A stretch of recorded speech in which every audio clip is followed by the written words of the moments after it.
ब्रह्म।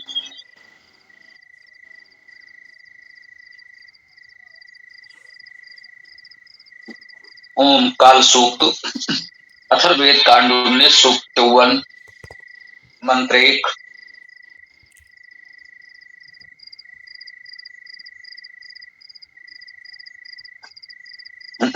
ओम कालात आपः सम अभवन कालात ब्रह्म तपः दिशा कालेन उदेत सूर्यः काले निविशते पुनः।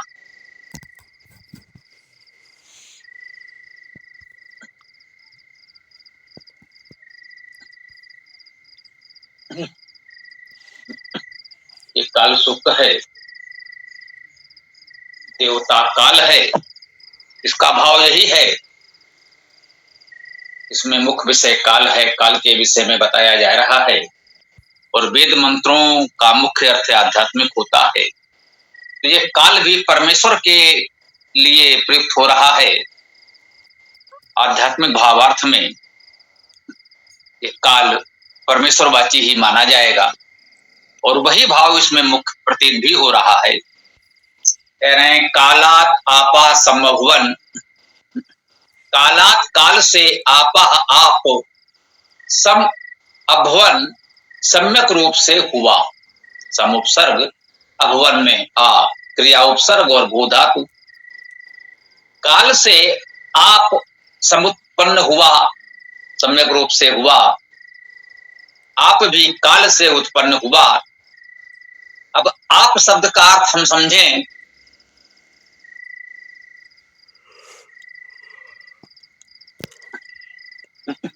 अप धातु का अर्थ पालन करना है और आप धातु का अर्थ व्याप्त हो रहा है कि आप धातु का अर्थ व्याप्त होना है। तो आपा का मुख्य अर्थ हुआ व्यापक, व्याप्त होने वाला। अप धातु से भी आपा शब्द बन सकता है तो उसका अर्थ पालक रक्षक भी हो सकता है। कालात आपा समभवन, काल से आप अर्थात व्यापक, पालक रक्षक समुत्पन्न हुआ। कालात ब्रह्म तपोदिशा, कालात काल से ब्रह्म तप और दिशा भी उत्पन्न हुए। समभवन क्रिया एक बार आ गई है तो इसको काव्य में पुनः उपयोग कर लेते हैं। एक बार आए हुए शब्द का अर्थ आगे भी जोड़कर किया जा सकता है। कालात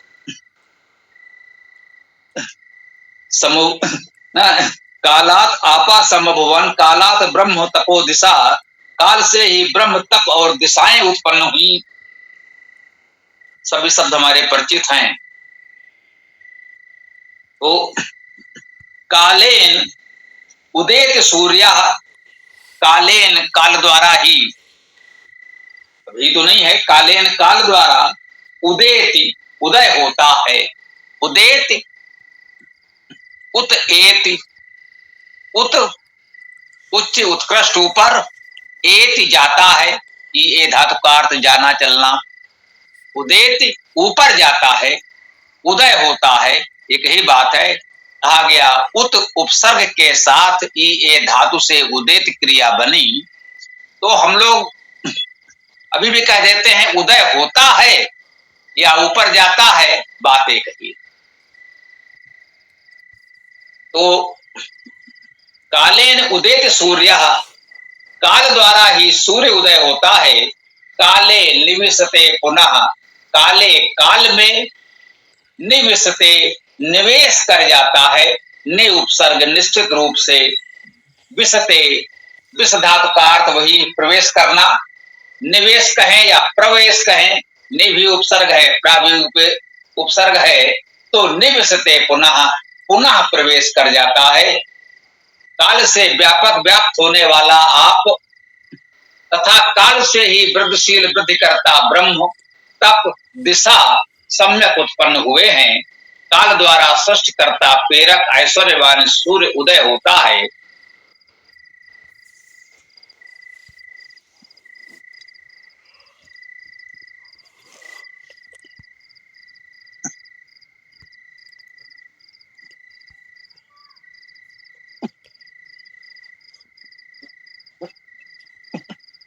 सूर्य शब्द से समझिए भावार्थ कैसे अलग होते हैं।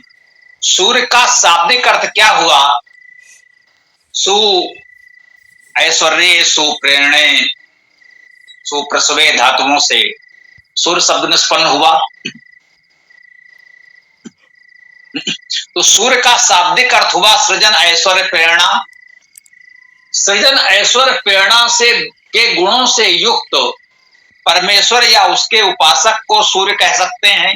ये बात बिल्कुल ठीक है। ये सूर्य का शाब्दिक धातु है जो मंत्र में ग्रहण करना उपयुक्त है। आध्यात्मिक अर्थ में तो यह ग्रहण किया ही जाता है। इस प्रकार से सूर्य भी परमेश्वर का वाचक हो सकता है, परमेश्वर के उपासक दिव्य जनों का वाचक होता है।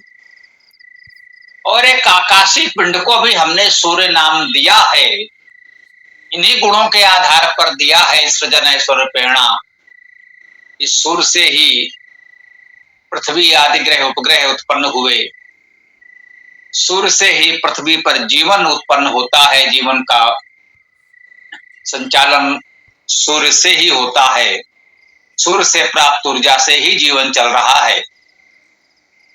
तो सृजन, ऐश्वर्य, प्रेरणा के गुण इस भौतिक सूर्य में भी दिख रहे हैं, मिल रहे हैं। हमने उसे भी सूर्य का नाम इसीलिए दिया है।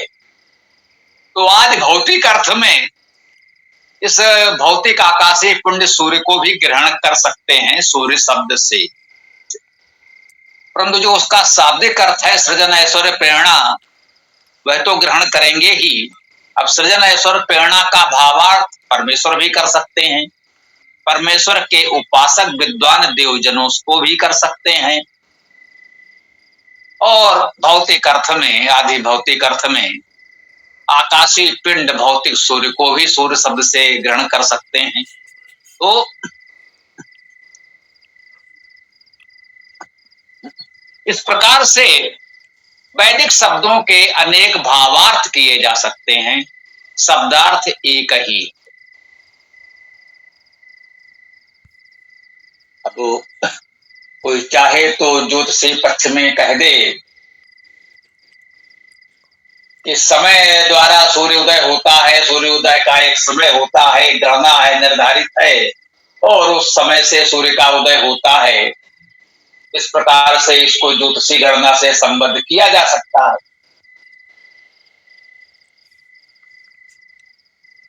तो ये सभी भावार्थ हमें स्वीकार्य होते हैं, ये स्पष्ट है। शब्दार्थ वही रहेगा और भावार्थ जो भी किया जा सके, जो उपयुक्त हो, वेद की गरिमा के अनुकूल हो, प्रकृति के नियमों के अनुकूल हो, तो सभी उचित भावार्थ ग्रहण किए जा सकते हैं। ऐसा वेद मंत्रों का अर्थ करने का उचित मार्ग है जो हम लोग प्रयास कर रहे हैं। तो इस प्रकार से ये इस काल सूक्त का प्रथम मंत्र हम लोगों ने यहाँ पूर्ण किया। आइए आगामी मंत्र भी ले लेते हैं। काल सूक्त अथर्ववेद कांड 19 सूक्त 54 का मंत्र 2।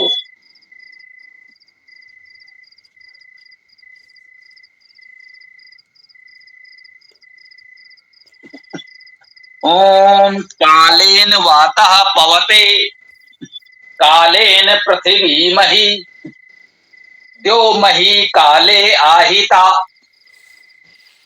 कालेन काल द्वारा वाता पवते, वात पवित्र होता है या पवित्र करता है, दोनों अर्थ ले सकते हैं पवते में। पू पवने धातु है, पवित्र होना, पवित्र करना। कालेन काल द्वारा वाता बात, बात का क्या अर्थ है? जो प्रवाहित होता है, प्रवाह, प्रगति, सुख, ये सब वात शब्द के अर्थ किए जा सकते हैं। कैसे? वाता में वा धातु ग्रहण करें तो वा धातु का अर्थ चलना, बहना है। वात धातु ग्रहण करें तो सुखी होना, सेवा करना, गति करना, जाना भी इसका अर्थ है। तो वाता पद में वा धातु से चलना बहने का अर्थ भी है और वात धातु से सुखी होना, सेवा करना, गति करना का अर्थ भी है। तो वाता में ये सभी अर्थ ग्रहण किए गए हैं। वाता में प्रवाहित, प्रवाह, प्रगति, सुख, ये काल द्वारा है। कालेन काल द्वारा मही, मही का अर्थ महान, मैं धातु, महान होना, महत होना, बड़ा होना, है ना, सम्मान करना, सत्कार करना।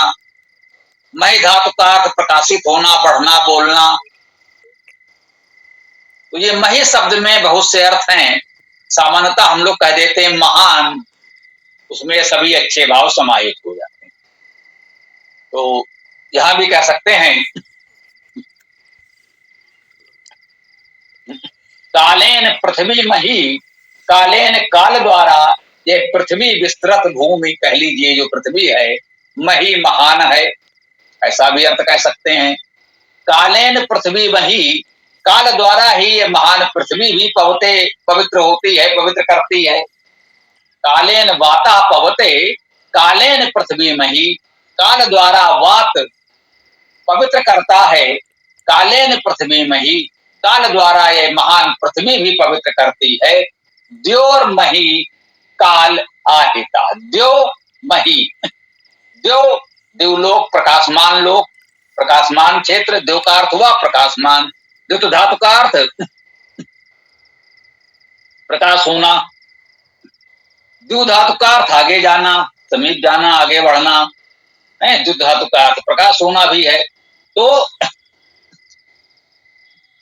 द्यो कहते हैं प्रकाशमान को, सामान्यता वेद में जो आता है द्यो, ये विद्वानों में लगभग सहमति है कि हम जो ऊपर आकाश में देखते हैं, सूर्य, चंद्र, तारे आदि प्रकाशमान आकाशीय पिंड, इस क्षेत्र को हम द्यो कहते हैं।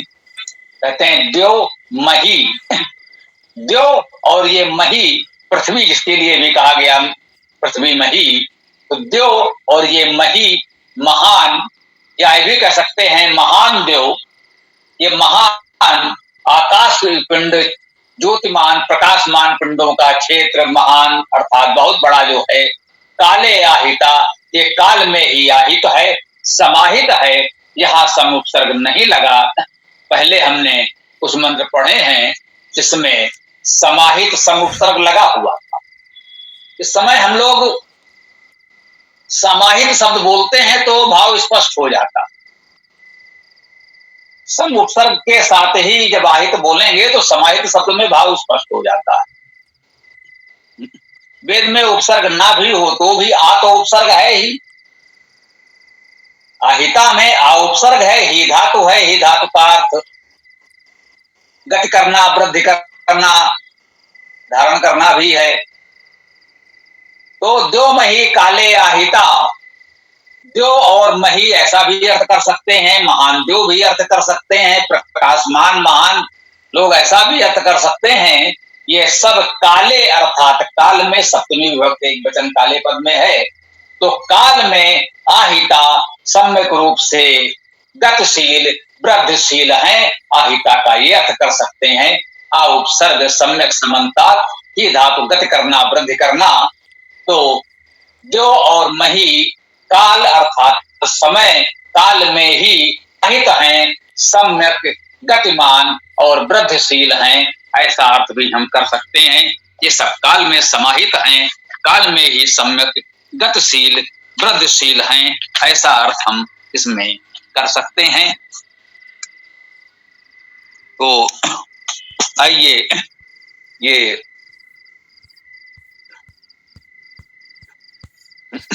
ये काल सूक्त अथर्ववेद कांड 1954 का मंत्र 3 भी देख लेते हैं।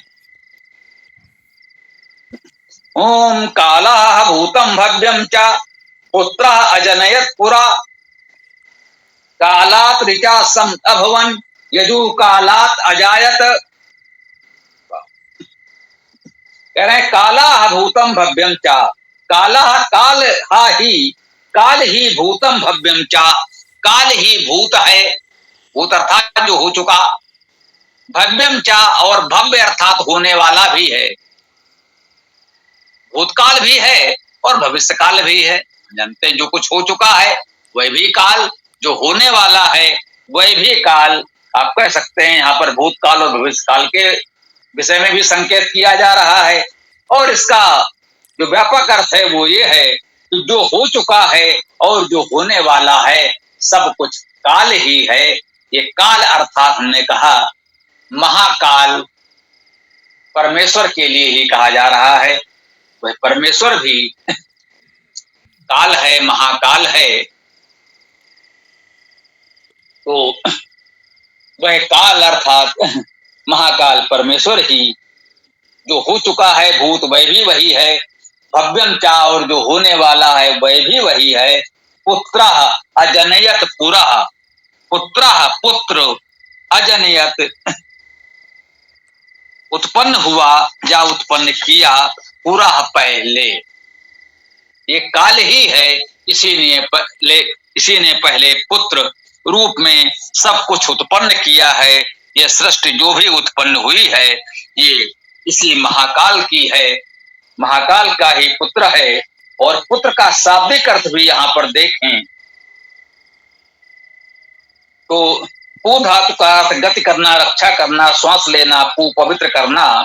कहते हैं पुत्रा अजनयत पुरा, इस काल ने ही पहले इस पवित्रता को उत्पन्न किया, गति को उत्पन्न किया, रक्षण पालन श्वास को उत्पन्न किया।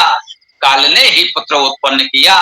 पुत्र का अर्थ उस अर्थ में नहीं ले सकते जिस समय हम जिस तरह से इस समाज में अब हम लोग कहते हैं ये उनका पुत्र है, हम उनके पुत्र हैं, उस भाव में यहाँ पर नहीं है। पुत्र का अर्थ गति और पवित्रता से ही यहाँ ग्रहण करना उपयुक्त है। गति पालन रक्षण श्वास इसका अर्थ है, पवित्रता भी इसका अर्थ है। तो कह सकते हैं काल ने ही पुत्र को पहले उत्पन्न किया, अर्थात गति पालन रक्षण श्वास अर्थात जीवन को, पवित्रता को इस काल ने ही पहले उत्पन्न किया। और आगे बहुत बड़ी बात कह रहे हैं, कालात ऋचा सम अभुवन, काल से ऋचाएं भी सम अभुवन सम्यक रूपेण उत्पन्न हुई। ये ऋचाएं वेद मंत्र काल से ही उत्पन्न हुए। ऋचाएं का अर्थ स्तुतियां, सभी वेद मंत्रों को भी व्यापक रूप से हम ऋचा कह देते हैं, विशेष रूप से ऋग्वेद के मंत्रों को ऋचा कहते हैं। अर्थात यह ऋक शब्द भी इसी ऋच धातु से ही बनता है, इसमें ऋचाएं संकलित हैं, उसे हम ऋग्वेद संहिता कहते हैं। तो कह रहे हैं कालात ऋचा समभुवन, काल से ऋचाएं उत्पन्न हुई। यजु कालात अजायत, और यजु भी कालात अजायत, काल से उत्पन्न हुआ। काल से ऋचाएं उत्पन्न हुई और काल से ही यजुस उत्पन्न हुए। यजुर्वेद के मंत्रों को यजुस कहते हैं। ये इसका एक जो गुरूढ़ अर्थ कह सकते हैं। ऋचा का अर्थ जैसे हमने कहा ऋच धातु का अर्थ स्तुत करना, तो ऋचा का अर्थ हो गया स्तुतियां। यजु में हम जानते हैं कि धातु का अर्थ देव पूजा संगति दान करना, तो यजु का अर्थ हो गया देव पूजा संगति दान करने वाले या इनका वर्णन करने वाले, देव पूजा संगति दान की प्रेरणा करने वाले मंत्र यजुस, ये भी काल से ही उत्पन्न हुए।